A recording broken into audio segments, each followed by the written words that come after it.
Hello, everybody, and welcome back to How to Stan. This week, we're going to take a break from the theme of the past few episodes because I have a new interview I'd like to present to you all. I got to talk this past week with Zoe Fraade-Blanar, who is one of the authors of a book called Superfandom, How Our Obsessions Are Changing What We Buy and Who We Are. It's a really great book that dives into the sociology and history of fandom culture, going back from the very early days when this was first studied by scholars. And so it really encompasses a lot of the themes that I like to talk about on the show, so expect the themes that we talk about in this conversation to come up a lot in future episodes. This book is a very helpful reference for me and for putting what I talk about on this show into context. So really, really good conversation. Hope you enjoy listening. Here is my talk with Zoe.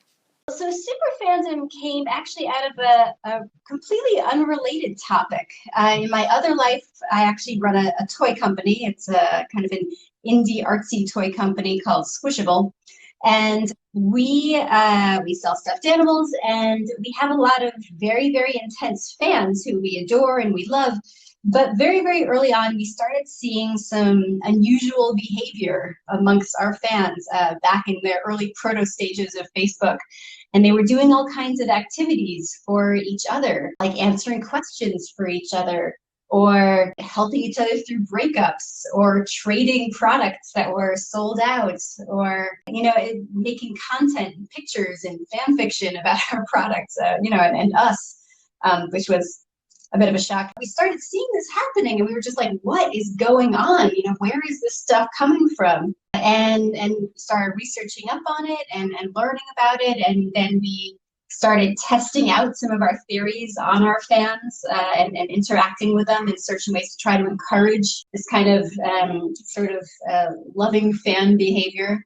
And next thing we built up this entire set of instructions and methodologies to interact properly with a community. And it turns out that a lot of companies, a lot of brands and franchises and fan objects, that's the academic term for it, just don't really understand how to do this. They don't really appreciate the value of their fan communities. They don't understand what's in it for them, really. It's kind of a tendency to ghettoize your fans kind of off to the margins. You got your consumers who are the real folks that you wanna pay attention to, and then kind of off in the corner over there somewhere, you've got your fans kind of lurking in the shadows. But of course, that's not really what it's like at all. There's huge crossover between the two groups, and in some way, the fans are even more important than the people who are just willing to buy something from you.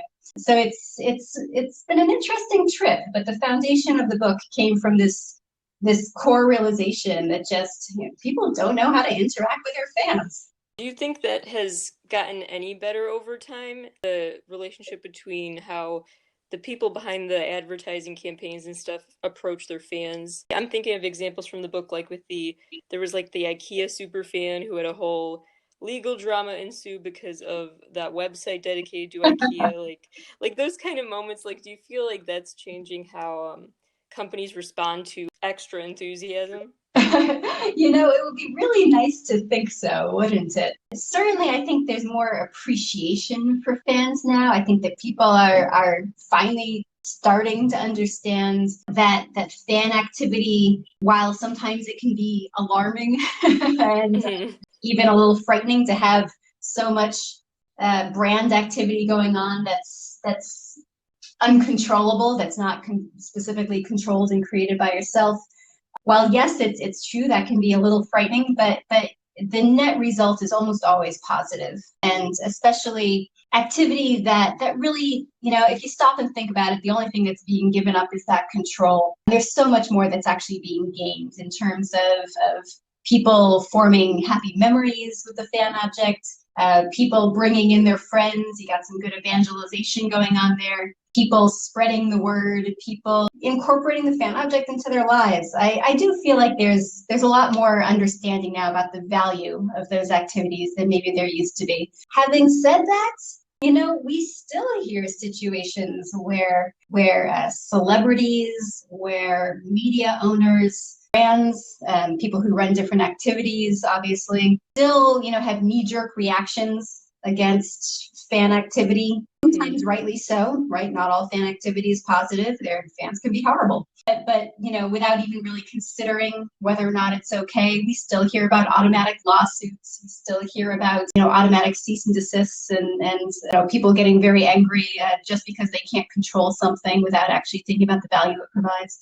So, it is better. So in Superfandom, the book, you talk about how fandoms kind of have come in waves. Fandom is utopia, and then there was fandom is social recreation, and then now we're kind of in like third wave. Fandom is identity or self-expression. Could you kind of just summarize what you mean by that? So yeah, this is all very kind of dense academic stuff, and it's actually a lot of fun to remember that they are serious academic folks in glasses and beards sitting around actually talking about this stuff, and getting PhDs in it, and, you can actually get a degree in, say, Buffy studies. That's a real thing that you can get a PhD in. So it's fun to remember that this is actually a serious academic topic. But yes, people have been studying fandom, seriously in a serious academic way for a while, probably about 60, 70 years now, 80 years now.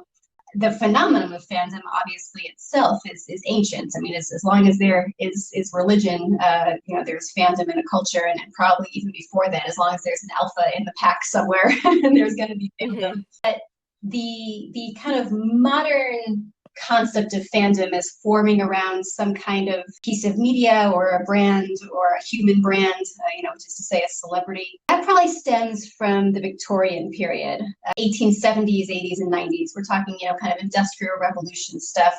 And so it took probably about 50 years after that for people to start studying it. So back in the 1950s or 60s, a bunch of academics got together and they said, wow, people are acting in these very unusual ways. It looks like they've been doing so for long enough that we're allowed to study it now and not get looked at weird.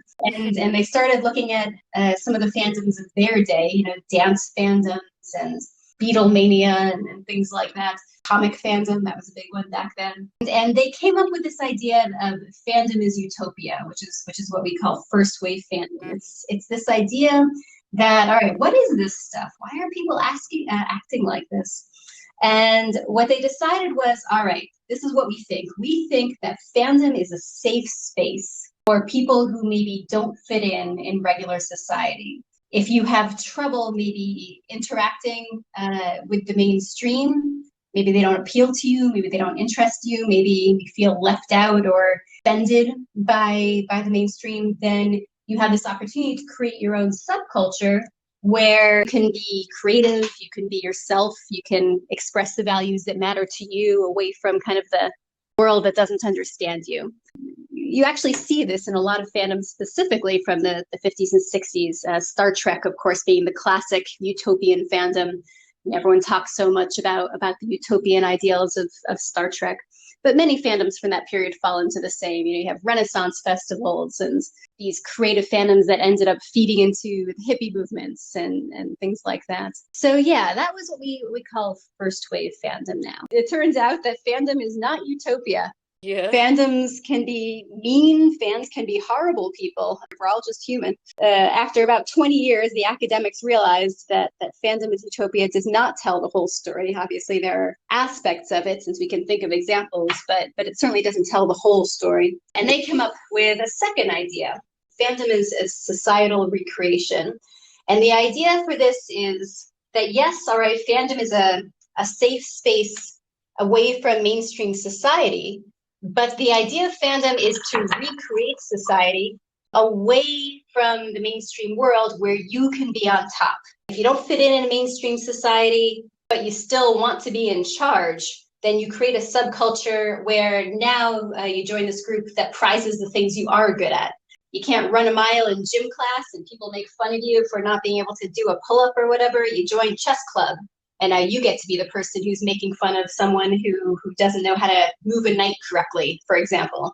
And maybe in this new world, you get to bully other people who aren't as good as you are. Maybe you have a chance to date that group's equivalent of a cheerleader. You get to be the one on top. It's a little bit more subtle, right? A little more Machiavellian, this idea that you're trying to recreate a version of society where you have a chance of being in charge. Mm-hmm. That's not true either. It's all right. There are obviously lots and lots of examples where it is true, where people have created very complex fandoms where the whole point is to have a hierarchy where people can pull rank on each other. This happens a lot in gaming fandoms, for example. The whole point is to be nasty to the people who aren't as good as you, while at the same time there may still be some utopian aspects of helping out people who aren't as good as you. So, you can kind of mix and match these two, but neither really tells the full story. And that's because both of these explanations rely very, very heavily on fans being outsiders. And the idea that fans are people who have been discarded by society or maybe feel like they don't fit in society, who have trouble with mainstream society for whatever reason. That's not really the case. Or at least maybe it was at the time. We're up to third wave fandom now. It says that, yes, all right, sometimes we have utopianism, sometimes we have societal recreation. The vast majority of fans, though, who you might talk to, don't necessarily feel like outsiders. They don't necessarily feel like they're rebelling against anything, or if they are rebelling, they're probably rebelling against some things and they're being happy with being in the mainstream in other things. We're all rebelling in some ways, right? And we're all happy with being in the mainstream in other ways. So it's just much harder to pinpoint someone's social class, someone's social status now based on if they happen to be in a fandom or not. Right? The time has passed when we can say you're a nerd if you're a comics fandom, done. Up to and including because you're, into comics and you just like them. These days, when we think about why people become fans, obviously there's a billion reasons, but third wave fandom means that people use fandom to tell the world who they are and to tell themselves who they are, to try on different identities, to experience different aspects of ourselves that we might not be able to access otherwise, to try out being sporty or romantic or hardcore or gregarious.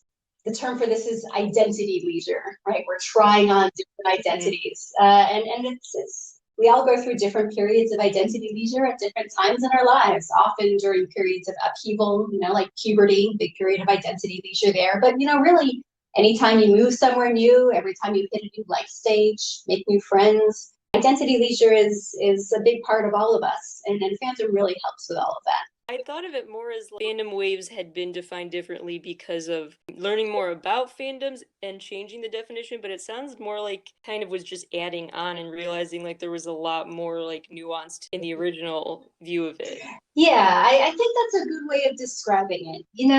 It's as our understanding of fan motivations have become more nuanced, and also as fandom becomes less stigmatized, people are more willing to talk about why they have in fact become fans. For a long time, that was a very difficult thing to get people to do. Of course, now people are more open about it, so we have more information.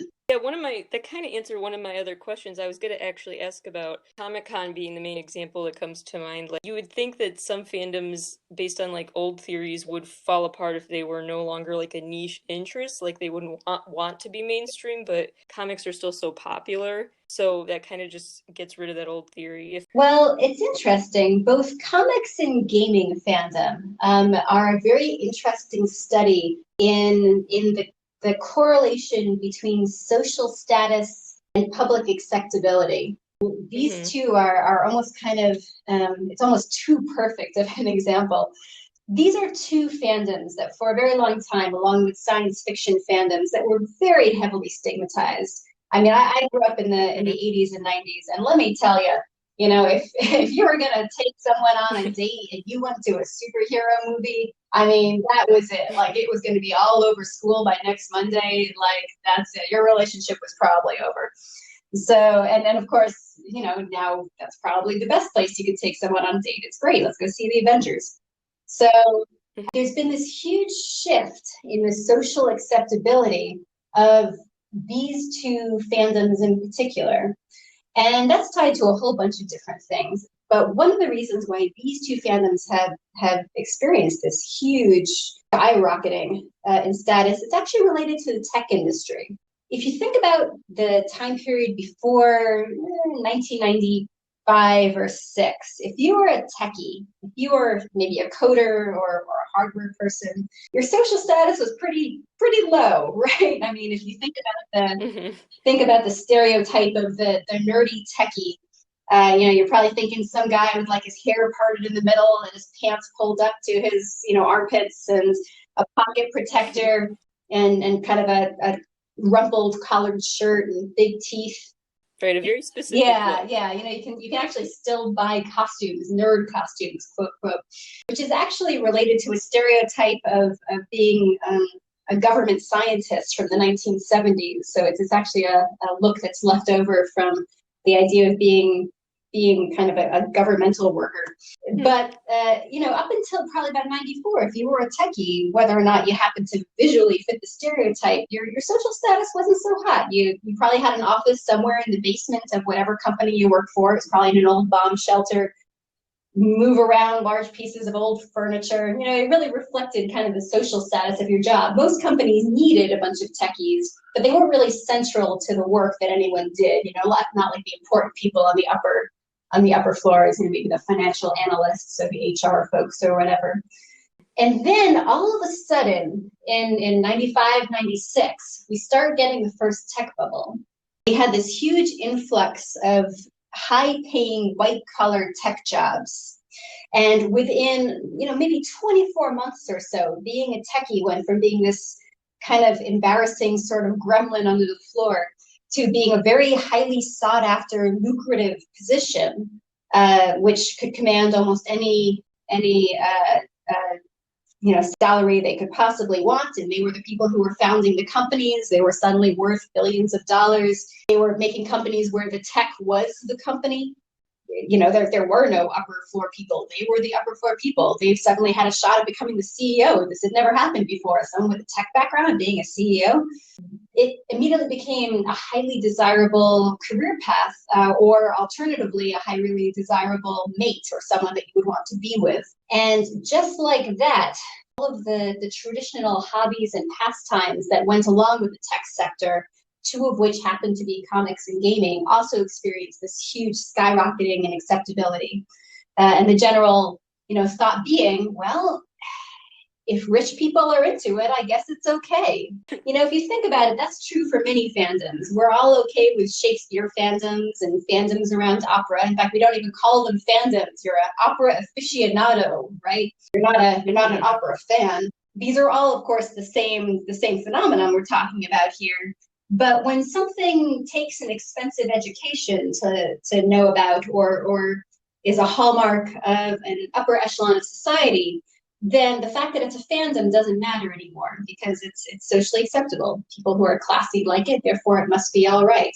And along with Shakespeare and opera, all of a sudden we now get to add comics and gaming because we have someone who has just become part of the upper echelon of society has said it's okay. And within a couple of short years, all of a sudden, there was this huge societal shift in status. And it's very interesting to note that the fandoms that don't traditionally have a base within the tech sector did not necessarily get that same skyrocketing of status. They certainly benefited from the internet. We definitely have situations where the fact that more people can find these fandoms, more people can participate anonymously without letting anyone know they're participating, certainly helped. But they don't necessarily still have that shift in status that we saw in these two particular ones. You mentioned like the gaming community and how that's become more mainstream. So I'm curious what you think about how would you distinguish your average like gamer or reader or a listener, whatever it is, from like an actual fan? In the book, we use the phrase fandom is a verb, which is to say, if you're just, really someone who likes a product, whether that's detergent for your laundry or music from a band, you really like it and you use only that detergent, you listen to only that band, and you do it every day. I listen to this band from the moment I wake up to the moment I go to sleep. I do 5 loads of laundry every day with this detergent. That's great, but you're still just a very, very loyal consumer. You're using that product the way it was meant to be used. You're using the detergent to wash clothes. You're using the music to listen to. The second that you start doing activities, we said fandom is a verb, the second you actually start to act on behalf of that fan object, we start going in the direction of being a fan. And there are actually a number of different kinds of activities that you might do in order to act in a fan-like way. They're called the fan-like activities, in fact. So the fan-like activities that someone can do to act like a fan, to behave like a fan, can make collections. That's called performative consumption, if you want to break out that phrase at your next cocktail party. Performative consumption, making collections of things. Making collections, if you're collecting someone else's fan fiction, yes. If you're writing it yourself, that's content production. You are actually creating items in tribute to that fan object, and it's another very, very strong fan-like activity, absolutely. You could also evangelize for that fan-like activity, try to get other people to become a fan of it, socialize about that fan-like activity, talk to other people who are also fans of it. You could create rituals and traditions around that fan-like activity. When something's tradition, once you've done it more than a couple weeks, it just kind of becomes part of people's lives. You can engage in impersonation, which is to say using your body as a canvas to show off your tribal affiliations, right? Through the logos that you show, the makeup that you wear, the way you do your hair. Of course, you could go full cosplay. That's impersonation, obviously. There's no reason to go the full Elvis in order to show your affiliations. Just having a Nike symbol on your shirt, you're engaging in impersonation. You're using your body as a way to show off your brand affiliations. So like if you just like listen to a band every day, you're a consumer, and then if you're wearing the band's merch and talking to your friends about the band, that's like fan level. That sounds about right. Yeah. As soon as you start acting in ways that are ancillary to that primary consumption experience, as soon as you start adding value to the brand in a way that has nothing to do necessarily with what's in your wallet, as soon as you start on behalf of it, trying to make it worth more, trying to save the way you felt around it, as soon as you act, fandom is a verb, as soon as you act on behalf of it in a way that has nothing to do with that prime method of interactivity that was originally built in, you become a fan.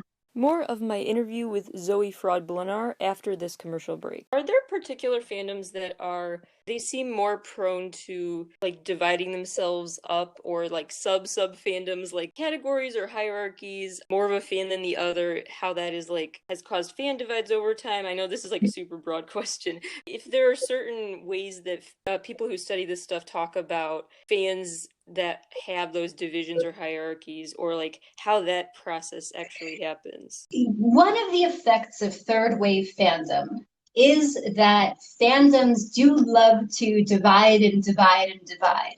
If the whole purpose of fandom to be able to feel like an individual while at the same time feeling like you're part of a group, which is kind of the basic conflict in modern life, right? Then you can't help but subdivide over and over and over again as people look to define their identity more and more and more, right? Anytime a fandom gets big enough, you lose your sense of identity because now everyone else has that exact same identity. It becomes important to then schism so that you can retain having a unique identity. And of course, the bigger the fandom is, the more people have to specialize within that fandom to retain a sense of identity within that fandom. And that's just natural and part of choices that third wave fandom press on us. At the same time, having a hierarchy within a fandom isn't necessarily a bad thing. And having a hierarchy is also a little bit different than having lots of different flavors of fandom, having a schism within the fandom. Schisming fandoms, it's what happens. Whereas having a hierarchy within the fandom, having big name fans who are kind of high status, they have a lot of cultural and social capital. And then we have kind of the peripheral group around them of fans who have much lower social capital. And they're not really as hardcore fans, but they enjoy dropping in now and then. It's natural, and to be honest, it's healthy for a fandom, right? Every fandom needs to be able to see what the perfect fan looks like so that you have a way to aim for that. That's what motivates people to keep doing fan-like activities. It's what keeps people engaged. And it's also what keeps people interested in the fandom, right? You need something to work for. So to be honest, a good, healthy fandom will always have some way of measuring yourself against what other fans are doing at any given time and how you stack up. Whether that's an official way, like some kind of a leaderboard or scoreboard, slightly messier, like just having an internet forum where people can post their fan art and you can see who's the best. Or even, something as silly as looking at the comment threads in someone's Instagram post, and you start noticing that, these couple of people show up again and again and again. Being able to see that they're high status fans is actually a positive. So it sounds like fandoms kind of operate like families do, or like some sort of any organization, like it is constantly changing and like it's not a bad thing, it has to evolve. Yes, I mean, fandom has, or really any subculture, I suppose, has two states. They are either dynamically changing or they are dead.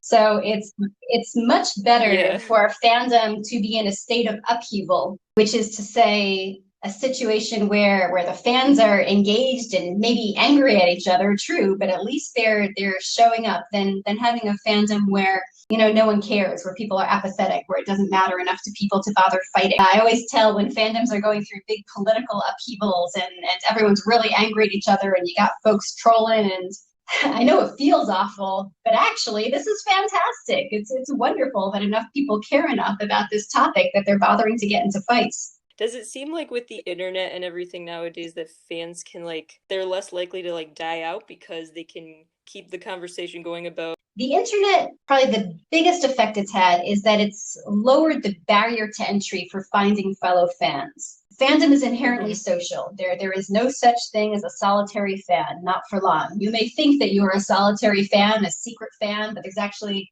very, very little evidence that such a thing ever exists. If someone thinks they're actually a secret fan, what they really mean is that they're doing fan-like activities in secret. They're being social with other people just away from their mainstream friend group, and they're socializing with this other friend group that they haven't told anyone about.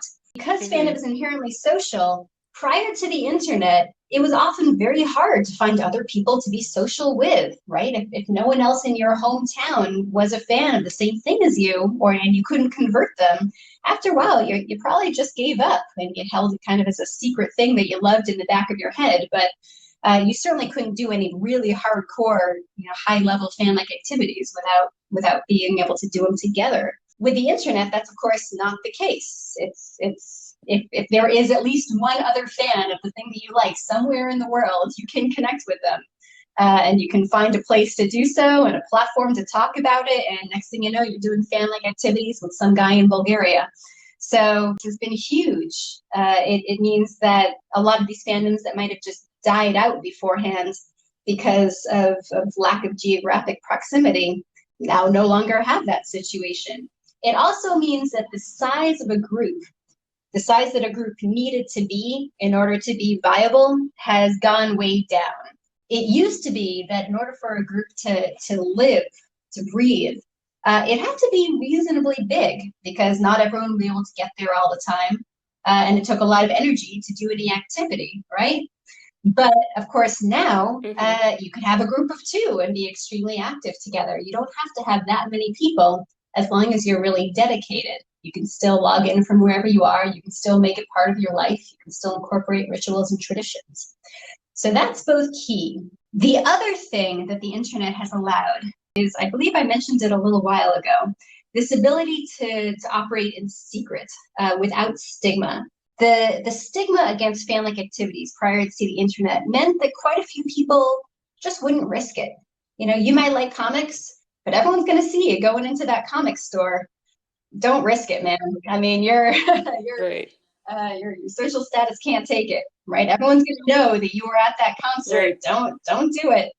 Your mom's going to know. Of course, that's not the case, right? Mhm. Your mom doesn't know anything you're doing right now. It's the fact that you can now do all these stigmatized activity without fear of societal repercussions.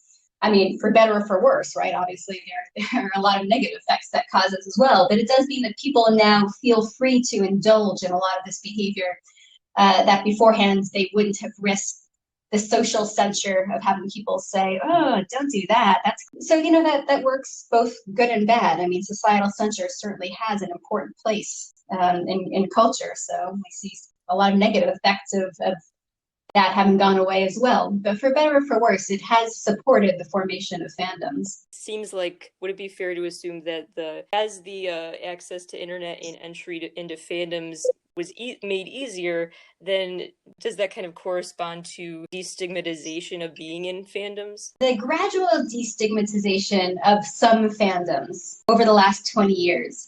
There's so many reasons. It's tough to pinpoint just one, right? You could just as easily say it's the economic cycle of booms and busts that we've been going through for the last 20, 30 years that causes it. People feel much more comfortable falling back on childlike habits than maybe they did before.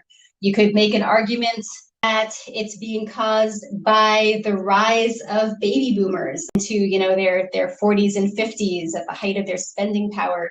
This generation that was so heavily marketed to in the 80s. Well, I guess it's more Generation X now, not baby boomers so much. They're older, but Generation X, the rise of this generation that was marketed to so heavily during the 80s, that these brands have become an indelible part of their psyches and their sense of self in a way that is now, of course, illegal to do to kids. One of which, of course, is just it's become cool to be rebellious. If fandom is inherently rebellious, or at least first wave and second wave fandom thought so, then being rebellious has now become safely mainstream.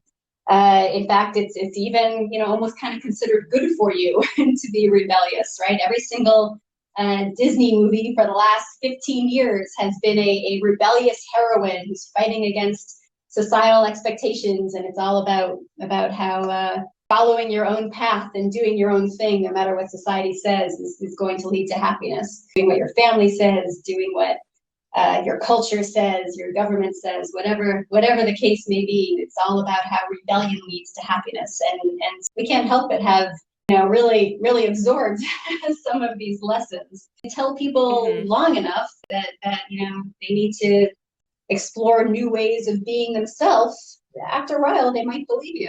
So I think that's also probably a big part of why people embrace fandoms now like never before. Final question for you is your main takeaways after creating this book and getting to understand different fandoms. Like, what kind of main broader takeaways did you get out of interviewing fans and things like that? And then my second related question is just, does it seem like certain fandoms are, one of the takeaways could be that fandoms have these core values in common, no matter what you're a fan of? There are certain things you've noticed.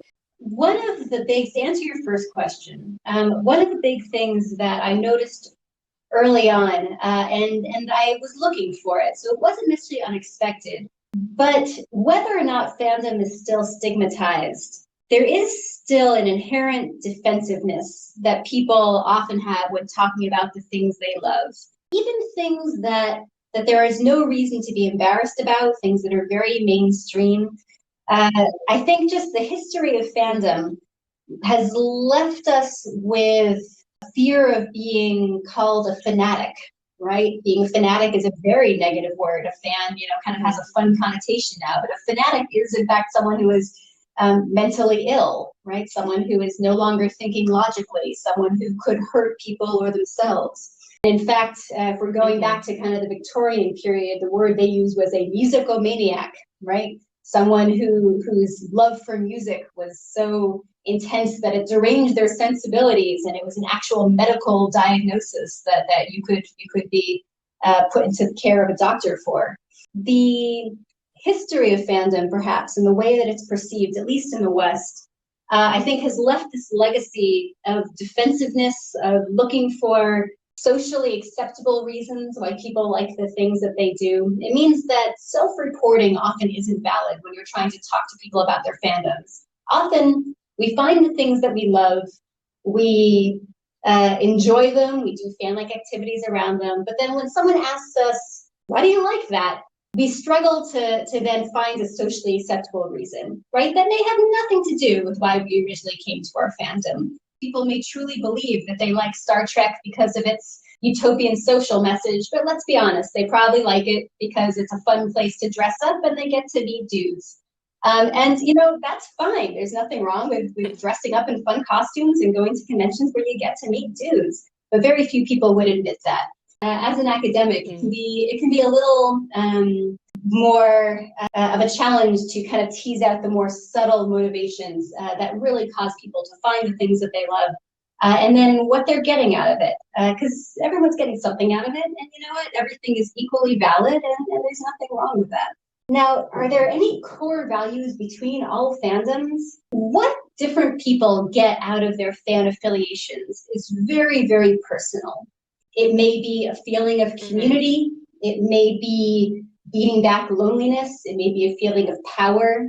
It may be a chance at romance. It may be a chance at creativity and a chance to fulfill creative desires. It may be that they're learning new skills because they're part of that fandom. It may mean that they get to access a part of their personality that they don't get to access otherwise, or behave in certain ways that they otherwise wouldn't feel comfortable behaving. It could just be that it helps them grow closer to their family or their friend group. And all of these are completely, totally valid. Even, people who say that a certain fandom got them through difficult periods in their life. We call these the tales of miraculous, tales of the miraculous.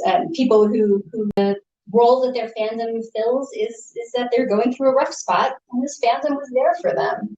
And these are all equally valid. So I wouldn't say that there's any one specific motivation which is true across all fandoms, but I do think it's probably fair to say that everyone has a real and completely valid motivation that brings them to their fandom, which is contrary to traditional mainstream societal views of fandom that say these people are crazy, they just like this thing too much. They're not. They have their reasons. And you know what? If those reasons disappeared, they would find another fandom that served them better. That's a good way to put it. It's very personalized, but at the end of the day, everyone wants that sort of escape or outlet, and that's ultimately what fandoms do. Big thanks to Zoe Fraade-Blanar for joining me on the show today. She's the co-author of the book Superfandom: How Our Obsessions Are Changing What We Buy and Who We Are, and the book is out now. It covers everything from classic fandoms like Star Trek fans and Renaissance fair enthusiasts all the way up to gaming communities and more modern fandoms. It really traces the fandom history in a very all-encompassing, unique way. So if you enjoyed listening to this conversation, I hope you go check out the book. It has stories about Disneyland fans, about IKEA superfans and other brand specific fans, music fans. It talks about Miku, and I love that. Lots of great content there, so go check it out. Thank you all for listening, and thanks again to Zoe for being here.